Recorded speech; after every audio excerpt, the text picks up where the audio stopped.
This video tutorial will give you a brief introduction to the function of usage cases in Adapt Builder, and this is specific to Adapt Edge, which is the multi-story solver within Adapt Builder.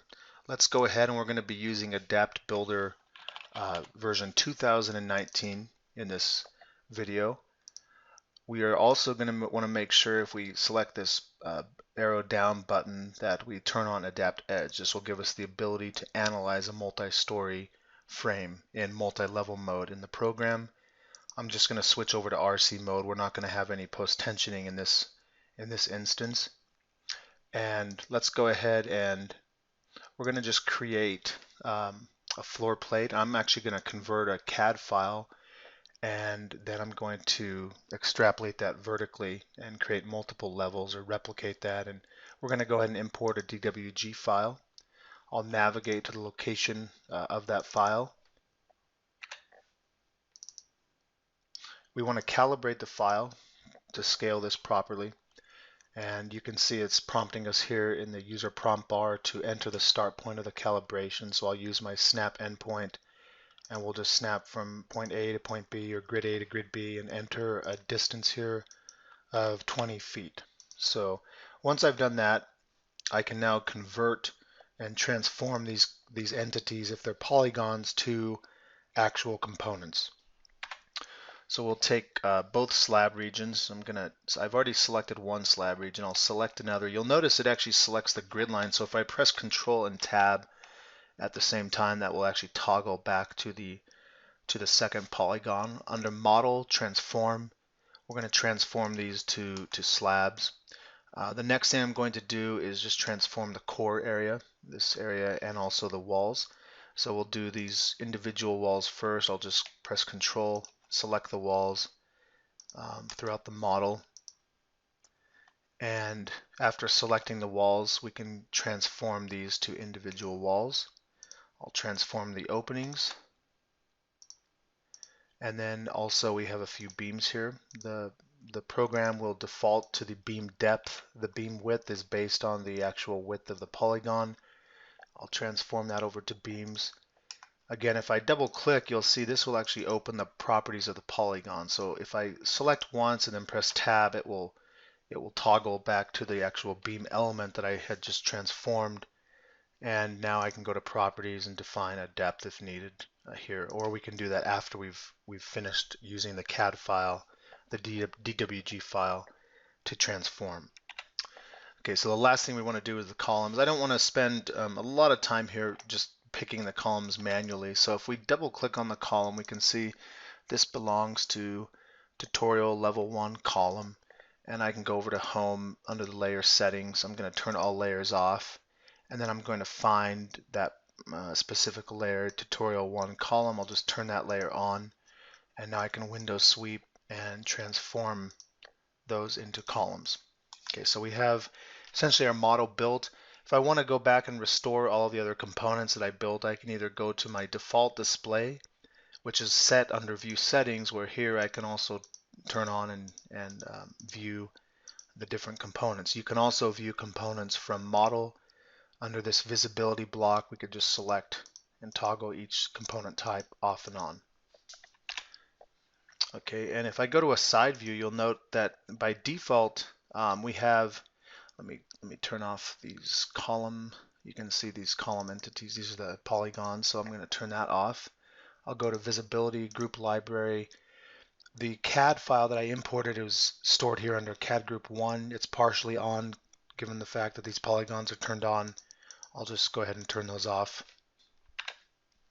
So we have 3 default planes. The first elevated plane is really this current plane. I'm going to just go over here to Model, the Story Manager, and I'm going to add, I'll make these 12 feet, and I'll go ahead and just, we'll do this one 12 feet. I'll just add several additional planes in the structure. So we have 20 planes here. Once I've done that, I can take this and I can just replicate that vertically. Now I'm working in single level mode. So if I now go over to multi-level mode, you can see I see all of those planes that I added. I can copy this up vertically in either mode, but ultimately once we go to analyze the structure globally, we have to be in in multi-level mode. Okay, so I'm going to select these components. If I look at this in a 3D view, everything there is selected. And I'm just going to use modify vertical copy up. Here we're going to say 19 copies. And now we have this multi-story frame. If I go to visibility render, we can easily see the structure here. So what our purpose here really is to introduce the concept of usage cases in Adapt Builder. So right now, if I was to run this model globally for a set of lateral loads, maybe they're seismic loads in the x direction, the positive x, which aligns, let's say, with the positive x direction here, based on global orientation. The default usage case is called uncracked, and that can be seen. Let me just select any component. I'm going to go back to single level. If I select this column, for example, and I go to stiffness modifier, the usage case is uncracked. And what this allows the user to do is to store separate or multiple usage profiles that contain different cracking factors for components in the same model. And the program can run and store the solution, meaning the reactions in columns and walls for those usage cases in the same model. So right now, for any component, if we go to the stiffness modifier property item, everything is set to uncracked, meaning the multiplier is 1. That cannot be edited. So if I go to analysis and under execute analysis or analysis options, you can see that when I run this model either in single level or global mode, in this case we're in single level, so we really would only be running that one level that's selected, which is current plane. The default set of cracking modifiers or stiffness modifiers is 1 because we're using uncracked. So what we're going to do is introduce and show how the user can introduce additional modifiers. We're going to add 3 modifier sets. These will be arbitrary. They're not necessarily related to what's recommended in any design code. It's just to show the user how you would go about doing this. If I double click on any component, I'll just click this wall, stiffness modifier. I'm going to select edit usage. And I'm going to add a usage. I'll call this cracked 70. I'll add another one called cracked 50. And here we have cracked, let's say 25. Now that defines the usage cases, which can then be assigned modifiers for any component. In this case, I've only selected one wall. So it would take the user quite a bit of time to go through every single component that they want to set modifiers to other than one and input the data in this field. In our example, what we're going to do is we're going to release the columns from any rotational stiffness, and then we're going to assign modifiers to the walls, and we're going to apply a lateral load, for example, in the x direction. And the objective might be, let's evaluate the drift under different cracking or under different stiffness profiles for the main lateral resisting system, which in this case would be our walls. So what I'll do is I'll go back to global mode, and if I go back to the 3D view, global, I want to select all of my walls. There's different ways I can do that. I can just select everything, and then when I go to modify selection, which allows me to apply the modifiers to a group of selected components, in this case walls, I could select stiffness and then set my modifiers here for all walls selected in this view. Another option, it would be to go to wall design, walls only. This at least allows you to see the walls. And one side note, by default the concrete material in this particular model is set to 4,000 psi concrete. This is set to the default concrete 1. If you go to the result display settings under colorize, the program gives the user the ability to see and colorize walls based on thickness, material, and pure label. So this may be helpful in determining what concrete assignments you have for particular walls. And if I go to material, you can see everything is set here to concrete 1. So that's another feature of the program that may be helpful to the user. So again, we've isolated the walls. I could, again, window select. This is really similar to what I had just done The only difference is I'm not seeing anything else or selecting anything else. I could also just go back to default display and home, select by type, wall. Okay, and then we'll go to modify that selection. I'll go over here to wall, and now we can assign modifiers for these different usage cases that we've defined. And I'm just going to assign the modifier of 0.7, 0.5, and 0.25 on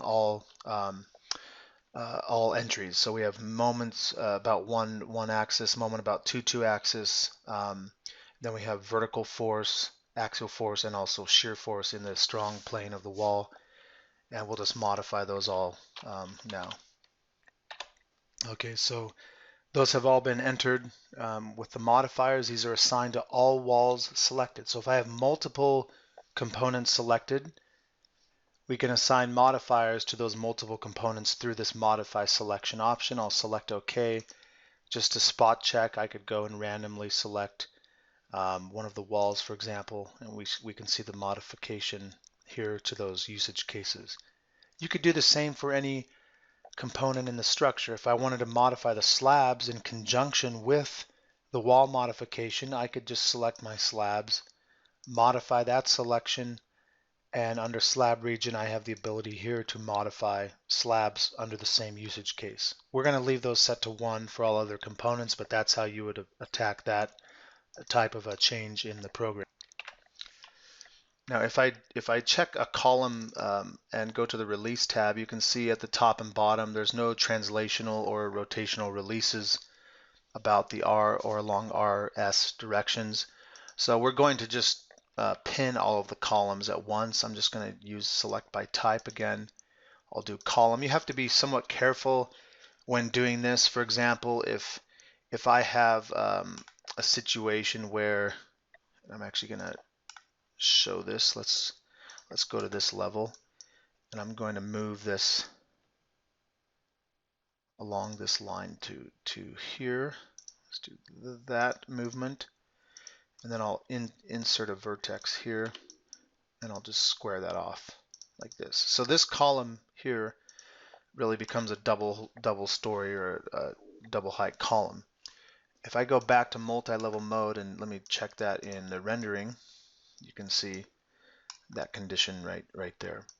So if I select all of my columns, we'll select by type column, and we'll go back to modify the selection, and we can see under column we're going to modify the releases. So I'll release rotation about both axes, top and bottom.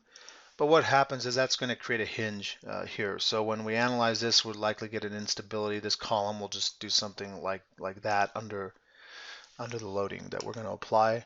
So I need to go back and actually modify that one manually. I'll take off the bottom rotational release, and then here I'll just take off the top rotational release here. Okay. Be aware of that. Make sure you correct any of those if you globally set the releases. Let's go ahead and save the model.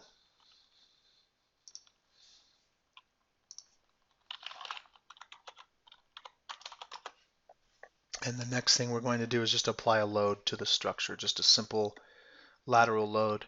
We're going to use our seismic load wizard. I'll call this EQX.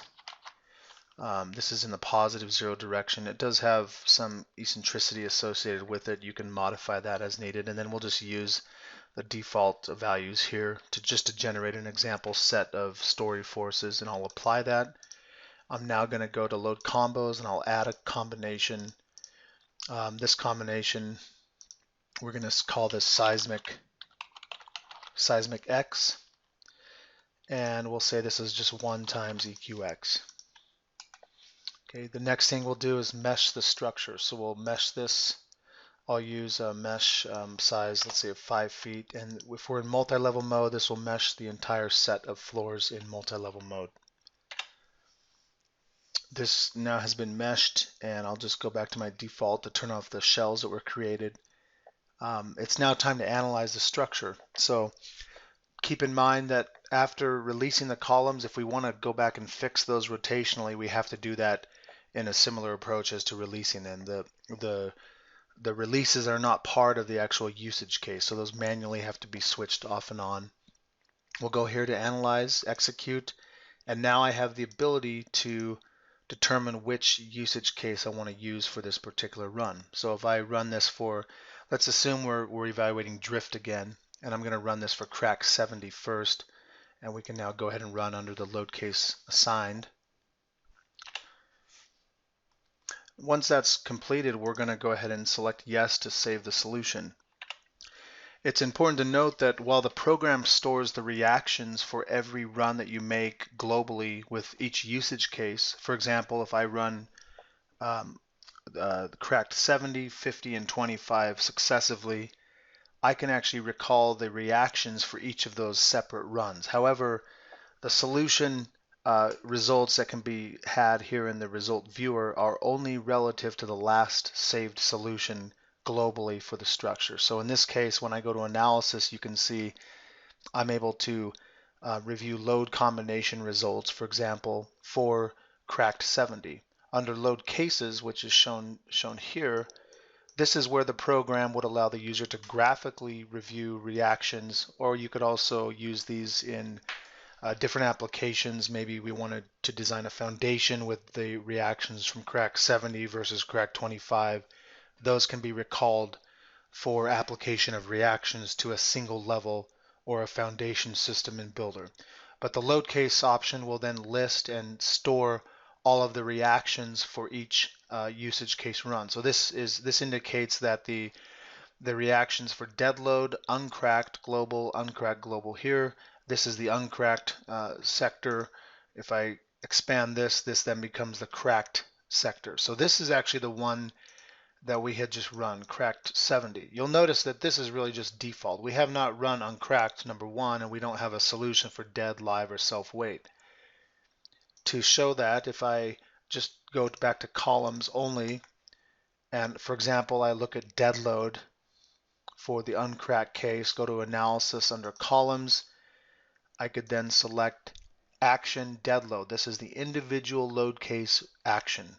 If I look at axial force, you can see nothing is shown because we don't yet have a solution for that.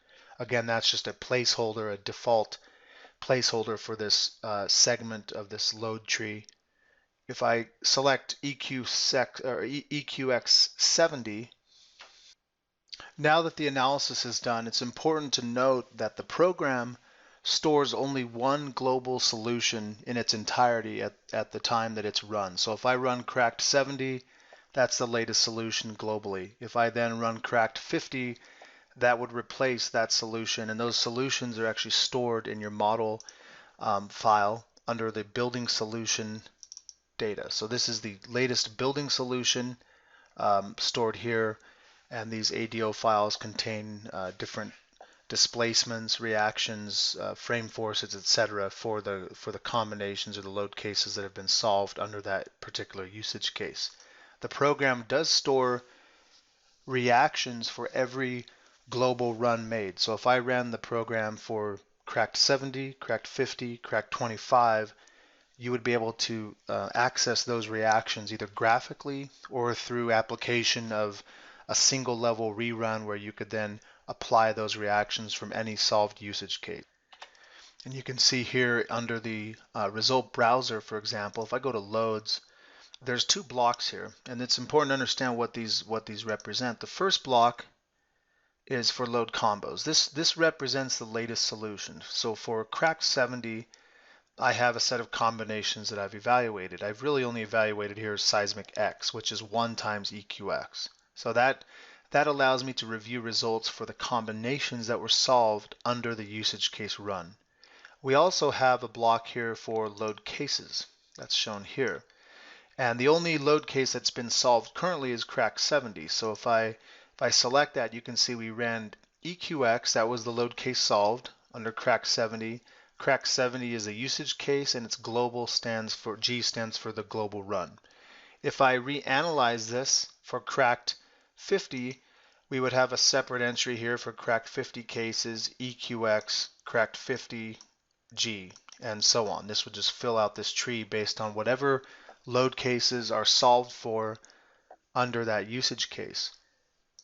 And the user can then graphically view results based on those actions. Now for load cases, the only thing we report here would be column and wall actions. So if I isolate columns, for example, I go over to analysis, you can see I have a result both for combination, which is whatever is selected in the combination list, or for action, whatever is selected in the load case list. And here we have EQX selected, axial force. This would show me then the axial forces for that solved EQX load case under cracked 70.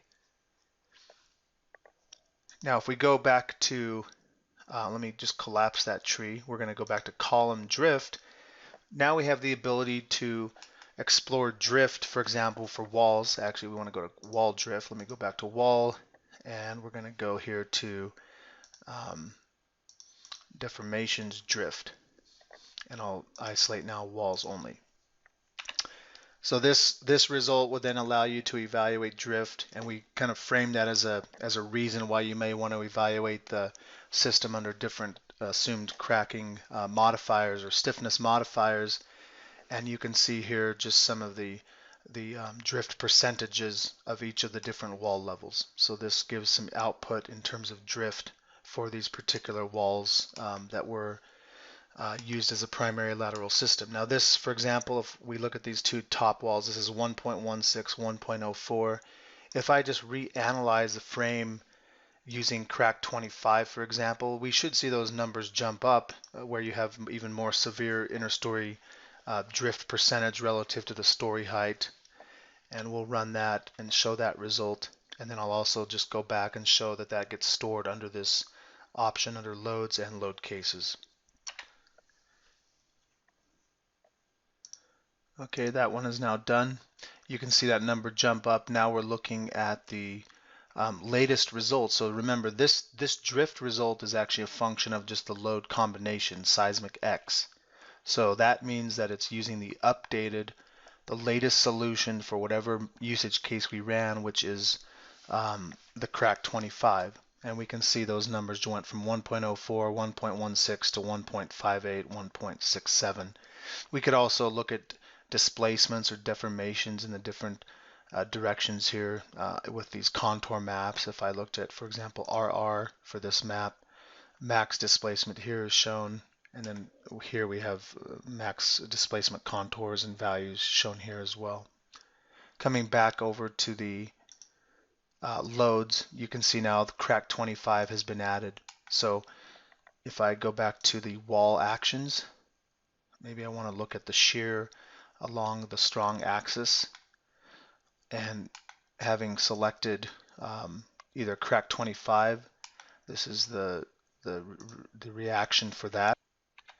Actually, let's go down here. These are the same because the load combination only includes the EQX case. But if I go to shear 25, you can see the distribution of shear through the wall. If I change that over to crack 70, you can see that number change based on that other solution for the stiffness modifiers. If you have any questions about the use of usage cases in Adapt Builder, please contact us at support@adaptsoft.com. Thank you.